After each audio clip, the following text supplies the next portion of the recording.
Welcome to this explainer. Today we're diving straight into a massive, fundamental shift in the SASB standards for asset management. We are looking at how market value is actually created, measured, and protected today. If you're managing assets, this is an evolution you literally cannot afford to ignore.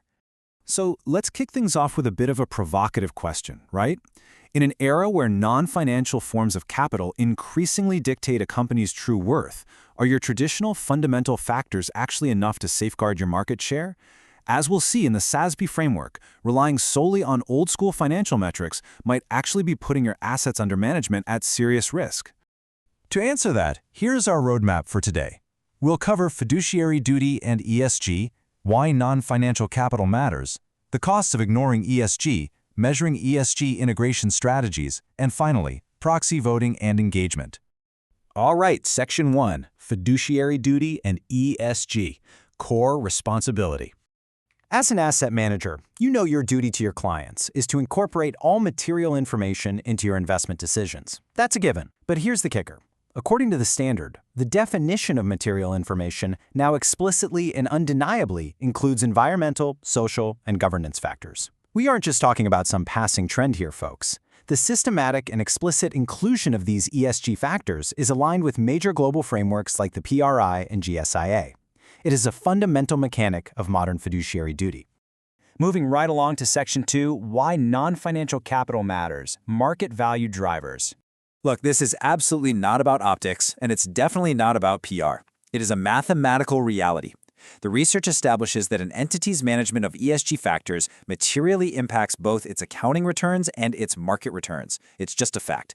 Non-financial forms of capital, think human capital, environmental resource management, corporate governance, they are actively contributing to market value. So the crucial takeaway here is that ESG integration has to happen across the entire life cycle of wealth management. It fundamentally changes how you build your models. It shifts how you view time horizons, how you assess risk and return profiles, and even how you interpret traditional economic conditions or geopolitical risks. You've got to weave this analysis into valuation, portfolio construction, strategic asset allocation, and even scenario modeling for future trends like climate change or cybersecurity. It's the whole shebang. Which brings us to Section 3, the cost of ignoring ESG, diminished returns. Ignoring ESG triggers this devastating cascading domino effect. Step 1. Failing to consider non-financial risks directly triggers diminished investment portfolio returns. Step 2, those lower returns inevitably shrink your performance fees. And finally, Step 3 and 4, this failure results in a massive outflow of assets under management and a permanent loss of market share. It's a brutal cycle. When you compare these two approaches side by side, the standards warning is just incredibly clear. On one hand, a deep understanding of investees' ESG performance and integrating those factors into your modeling, that allows you to generate superior returns. On the flip side, failing to consider these risks doesn't just keep you neutral, it actively destroys long-term value, erodes those performance fees, and essentially hands your market share right over to competitors who are actually paying attention. Let's get into Section 4, Measuring ESG Integration Strategies, AUM Reporting. So, the SASB accounting standard table provides these strict quantitative and qualitative codes to measure everything from transparent information to diversity. But the really interesting part is the section for the incorporation of ESG factors.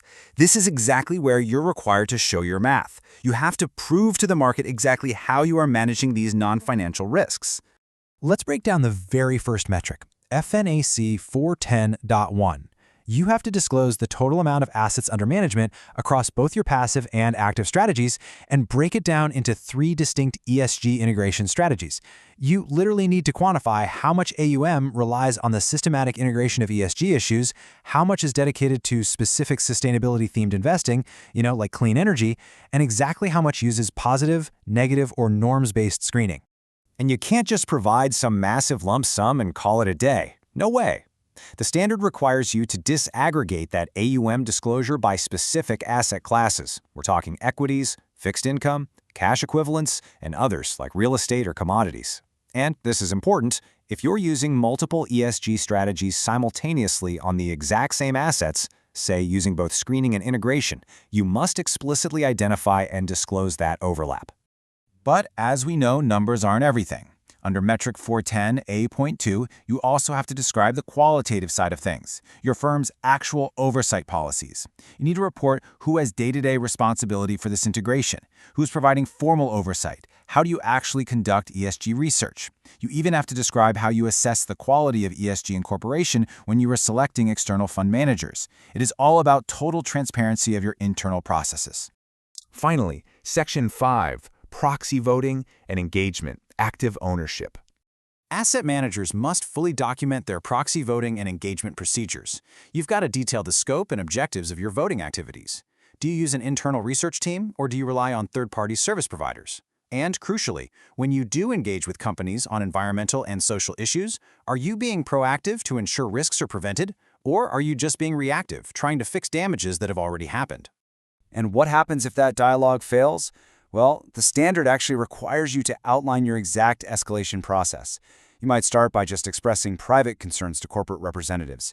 If that doesn't work, maybe you escalate to expressing collective concerns with other investors, then perhaps making public statements or submitting shareholder resolutions. You can go all the way up to seeking legal remedies, or finally threatening to just completely exit the investment. Which brings us to our final thought for this explainer. We've seen today that non-financial capital is the undeniable, absolute new reality of market value. Failing to integrate it, that means diminished returns and lost market share. So take a really close look at your own firm. Is your valuation model genuinely ready for the future, or are you putting your performance fees and your clients' wealth at risk by clinging to the past? Thanks for joining me for this explainer, and keep learning.